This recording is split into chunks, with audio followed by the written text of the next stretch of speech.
to episode 18 of the Real Life Podcast. Today I thought, given the fact that this week I watched Hot Fuzz for about the 465th time, I'd discuss the beauty and the benefits and the importance of rewatching films. No, not just Hot Fuzz. I'm a serial film rewatcher. I have so many comfort films, though sometimes they aren't even comfort films or films that you would think of as comfortable watches. I just really enjoy revisiting them, and they can vary from the Simpsons movie to Seven. I think there is enormous value in taking a second, third, or indeed 16th viewing to any film. Throughout this episode, I'm going to give several examples of films which have taken multiple viewings to fully appreciate for me and for many other people. The reason I'm making this episode, I suppose, is threefold. One, it gives me the opportunity to talk about why rewatching films is important and why it may actually be integral to the experience of the film itself. Number two, it allows me to talk about some of the early factors of film, or the early facets of the film experience, which I think is fascinating. And number three, I also get to blab on about my favourite films a bit more. You don't want to listen to that, fine, but if you want to do it yourself, then make your own podcast. This is mine. More than aware that it's very possible on these solo episodes that I'm sort of shouting into the void because people prefer guest episodes. The stats do not lie, trust me. I'm the only one that can see them, and the stats don't lie. But, you know, as I said, this is my podcast and I made it, so I'll talk about what I like because I can. I'm going to start off with why I think watching films multiple times can be really, really important. Firstly, the point of you might just not get it the first time round. The plot may be complicated or intricate, and sometimes that can mean that it requires a second viewing to fully engage with the story or the way it's being told. Now, that's a fairly practical reason to rewatch a film, and it may seem obvious, but it requires a patience that lots of people don't have. I mean, it's fair to say that after you've watched it the first time, if you don't understand it, then it may be the film's fault. You know, the film may have failed in getting across what I wanted to, be it structural issues or storytelling issues. However, I think on several occasions that is incredibly reductive, and one example for that is Tenet. Yes, I'm talking about another Nolan film, but whatever, he's my favourite. Anyway, I recently had my fourth viewing of Tenet, right, and I finally got it on view number 3. I watched it again the fourth time to try and appreciate it now that I had fully understood it, and it completely changed the film for me. Now, watching it 3 times just to understand it is not ideal. It would be lovely to get it after one viewing, but I think that shows that that is a film that rewards you for watching it multiple times. There are elements and details which fit more clearly into the narrative if you watch it on several different occasions. So the fact that the end is linked to the beginning for Neil and the opera scene playing out in a completely different way once you know the story is a prime example of that. Because if you know the end, then you can go back to the beginning with completely different eyes on it. A very similar example to this is Arrival. It's a completely different film, I think. I think it's something that Nolan should think about when he's using his time idea to manipulate the storyline. I think sometimes he can complicate himself, particularly with Tenet. I think there is a lot of understanding to be done, whereas with something like Arrival, the time is non-linear, but you don't understand that on the first viewing, and I think that's something really impressive about it. It's a primary candidate for film rewatches. It's arguably prime candidate number 1. Once you've seen it once, which is devastating enough, the film takes on a whole new meaning as you watch these events unfold, knowing what Amy Adams' character is doing and what she's going through. So it takes on a whole new life. You start looking at choices with an entirely different lens than before. You start questioning the morality of her decisions. You start questioning what it was that decided to motivate her to just persevere rather than understanding where things may be going if you could see into time. I think that's very, very clever, and it's really important because you catch the details you didn't see the first time out, and that makes it a completely different experience. And it's the small details that tell you the big thing that are the ones you miss out, and they're the ones you catch on second viewings, which are golden. My case in point is Shutter Island, the Martin Scorsese film. If you watch Shutter Island, you're going with the story. You're trying to work out, very much in the Nolan-esque manner of being in the maze with the characters making that wrong turn. Scorsese has you placed very much with Leo DiCaprio's character. Until, that is, that you watch it again. And if you do watch it again, you're now essentially taking a position of higher status than Leo DiCaprio, something that morally we may all be doing right now. You're not laughing at him. It isn't funny, ha-ha. But you see all the errors and the mistakes. You see where he's been hoodwinked and where he hasn't. You see the key detail, in my eyes, being Mark Ruffalo. When they enter Ward C, Ruffalo is looking at DiCaprio almost all the time. His eyes are always on him and very rarely on their surroundings, given that he's supposed to be helping him in trying to work out what they're trying to do. He's not put off by Ward C. Ruffalo is always looking at him. And that tells you everything. He's going along with the charade, making him feel as if this game is worth playing because he doesn't want to put him off and he thinks that it's going to be better for him beneficially to go along with this game. And in that instance, it brings me on to another point, which I think is directors making films to be rewatched. I recently rewatched Last Night in Soho, which cropped up on my favourite horror films list. Side note, I really think I made some strange choices in that list. I know we were doing modern horror films sort of from the last, 10, 15 years, but good Christ, I made some baffling decisions. I mean, it just shows you what I know. I have on several occasions listened back to these episodes, particularly doing lists, and had like a severe crisis of confidence. I would like you all to know that I too can't bear listening to me. Anyways, I digress. The new details that I saw in Last Night in Soho, because I wasn't just trying to absorb the film as much as possible and be taken away by it, meant that I saw things that were hidden away, or that I saw sequences in a different light. And in one particular instance, that was made evidently clear to me. So, just after having a freak out in a lesson at UAL, after seeing some ghosts, Thomas and Mackenzie is running down a corridor and passes a sign on the window that says model auditions or model tryouts. I mean, whatever, same difference. And that links beautifully to the taxi at the start. The sign has an arrow on it and she runs in the direction of the arrow, and it links back to that taxi, as if that type of London, that world, is beginning to catch up with her and beginning to envelop her and trap her inside it, and she has no choice but to head in that direction if she wants to stay safe. And it's things like that that you don't see if you're just being taken along for the original ride. It's stuff that you're not really thinking about because you're trying to work out where you're going next, or you're trying to follow on with what's happening. And to me, it's how I can distinguish the intricacies in directing from one film to another. Yes, you've got the various styles of directors. You've got Edgar Wright's whip pans. You've got, the Steven Soderbergh clicking along. You've got the Christopher Nolan big brassy scores with long expositional sequences that hide exposition in emotion and all this kind of thing. You've got all that, but it's the little details that you notice on the second time round that can really show you the intricacies of a director. For example, David Fincher. The prime case for this is The Social Network. I mentioned this with Will when I did our podcast ranking of Fincher. In The Social Network, there is a scene, and it's not a big scene at all. It's not one of the notable scenes, but Mark and Eduardo go into their dorm room, and Mark takes out one beer out of the fridge, and Eduardo takes out two, thinking that he's going to give one to Mark. He sees that Mark has already got it, and then he realises that, and he just sort of puts it back on the shelf and doesn't think more about it. That's not mentioned, that's not discussed, but it's an intricate detail that tells you the bigger story, which is that Eduardo is looking out for two, and Mark is looking out for just number one. And it's that kind of thing that lets you distinguish the intricate and small details that separate one director from another, or to show you if there is a deeper meaning to what they were talking about, or if it is a surface level adventure where you can be taken on, which is absolutely fine, but it lets you know if there is more going on than you think.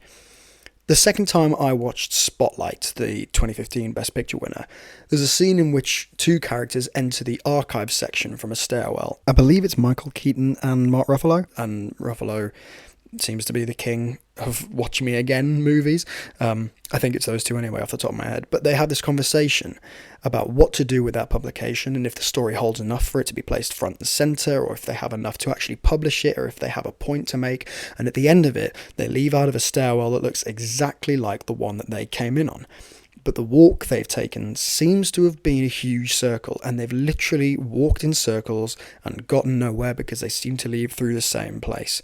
Now, you wouldn't spot that necessarily the first time round because you're focused on the conversation, on what they're talking about. Are they going to get this story out? Are they going to get enough detail? Are they going to get what they need? But when you're spotting these things the second time round, that's when you know that actually a story which is fairly linear and non-complicatedly told, such as Spotlight, is actually really quite delicate in the way that it's presenting these images to you, and is not just giving you the images and the conversations. It's giving you more than that. It's giving you subtext. It's giving you subliminal ways of reinforcing what it's trying to say to you, or reinforcing what these characters are going through. And that is how you empathize with a film better. And that's really important to me. Essentially, the point I'm trying to make is it can be kinder to yourself in terms of finding the things that separate one film from another, or separating why it is that you like a film or the details that you like, by giving yourself the opportunity to watch it multiple times. I think it's naive to go into a film thinking that if you've seen it once, you will automatically absorb everything, because just through conversations with other people afterwards, you will hear that there are things that you missed that you caught and they didn't, and they caught that you didn't. And it's important to know that everyone's film experience is going to be different, and it can change no matter how many times you watch it. You could do that. You could watch it multiple times, or you could just watch films once and see if you like them. You know, it's kind of just a pretentious, wanky way I approach films. You know, that first approach is valid if you just want to watch the films and see if you like them. But I don't mind advocating for seeing films a few times, because I think it can make films mean more to you, and that has happened with me on several different occasions. I saw Jordan Peele's Nope multiple times in the cinema, and again, it just meant I could find and read into things I didn't spot or clock before. And in many ways, it brings you closer to the film. Stuff in Nope, like, I never know what they're called, the things outside car dealerships that look like cheese strings that wobble about, the fact that they were all over the earth, and they are literally the idea of somebody blowing hot air up somebody else for the sake of visual excitement. It's kind of a note on the fact that they need to capture this on film for anyone to believe it. And it's subtle details like that that you may not understand the first time around, that you may click onto the second time around. The fact that his sister rides a motorbike because she is very much the image of modern human beings, and he rides a horse because he's more a traditionalist and he's trying to carry the legacy of his father. It's details like that that make the film more enjoyable, they make it make sense more, and they make these characters have more understandable motives and ideas. Back to Tenet. I think it is a film made to be seen on multiple viewings, and it's made to be understood in several different ways. Now, that isn't something that necessarily every film needs, and I think if every film was made like that, people would lose interest, particularly with something like Tenet that is complicated and 2.5 hours long. It's a big ask, but it's because it's Nolan and he knows he has fans that will be able to do that for him, that he is able to do it. And, you know, he's experimenting, he's allowed to do that. He made The Dark Knight, for God's sake. What else I think viewing films multiple times allows you to do is come up with your own interesting ideas that may not necessarily be tagging into whatever intention a filmmaker had, but they allow you to develop your own thesis, your own feelings towards the film. And that's the important bit here, is it's a personal experience that is only enhanced by doing it again. An interesting one I have, which actually I've seen a couple of times now, is Paddington 2. Now, obviously, this theory now doesn't work because we know that there will be a third one, and that debunks this, shall we say. But here's the theory. I just think it's interesting you can read it this way. So, when Paddington goes under the water in the circus cart, and he can't get out, and Sally Hawkins dives in and tries to rescue him, I think it's very, very possible that Paddington is dead. And that everything we see after that, his friends coming to rescue him, moving back to London, being safe, walking down the stairs, and everybody being there to congratulate him, and then Aunt Lucy walking in the door, who had previously, up until now, been in the home for retired bears. Surely that must be an allegory for Paddington being dead. You could definitely read it that way. You know, no, we don't see him die, but we see almost the point of no return, and then it's a deus ex machina with the saviour. Do I really think that's what Paddington 2 is? No. Have I been proven completely wrong by Paddington 3? Yes. But it's just interesting to me that you can read things that way, or you can get new things out of it by visiting it on several occasions. And it took me multiple occasions to come up with that idea. Earlier, I mentioned one of the things that rewatching films is beneficial for is the link back to the early years of film and the early facets of it. Some cultures, I believe it's Japanese from the top of my head, but if I'm wrong then I apologise, they believed in the early years of cinema that the images of people that were shown on a screen actually held their spirits. They thought that a film or series of moving images contained genuine spirits or versions of the people in them, and so in their eyes, the ability to re-watch a film was almost like giving a second birth to the spirits inside them by allowing for them to be shown again. Now, that doesn't necessarily translate to now, but it does show that people have been finding ways to relive stories for as long as the medium has been created. And reliving people as well, reliving characters, reliving souls and spirits and personalities that they wish to see again. This is why, in France, they call a screening of a film a séance. That's what the name for it is. There's a huge link to rewatching cinema and the idea of ghosts and spirits. And I think on one level, there's a huge link to the idea of wanting to re-enter a world that you had previously been in. A huge thing to want to dive back into a world you may have been immersed in, because the medium of cinema and film is sort of the only way to go about that. It's why people love returning series. Incidentally, just finished Sex Education 4 and it's absolutely terrible. I'm debating doing a podcast ranting about it. I won't for now, but I may, just a side note. In many ways, I think it's intrinsically the same thing with modern cinema. We want to relive the ideas or the characters that these people represent because we resonate with them or enjoy their company. And it's an excellent way of doing that, if nothing else. I also think it's why ghost stories have such a prevalence within cinema. You can tell the story of a spirit rekindling itself, and then you can rekindle that very same spirit on several different occasions. And I think that's a wonderful thing. I think it's also about an entry to the soul. I think it's about an understanding of things that are out of our control. And I think that watching a film on multiple occasions does give you the ability to do that. I mean, look, we all know this. Film moments are trapped. No other medium lets you see it on multiple different occasions. No other film, no other medium lets you rewatch the same moment again and again, exactly how it played out, other than something that has been caught on film. But the joy of rewatch goes deeper than just liking the film in several instances. That's the beauty of Arrival. You could just read it as allowing yourself that period of time where things aren't going wrong, even if you know that the afterwards will be inevitable. If you know the forthcoming is going to be horrid and you still allow yourself the period of grace before it anyway, you could see it as that. You could rewatch it as is. You could rewatch it as here's the same story again and you don't have to read anything different into it. That could be what you take from it. Or you could try and find the new intricacies in it. There's no correct way to rewatch a film. You can be as relaxed or as focused as possible.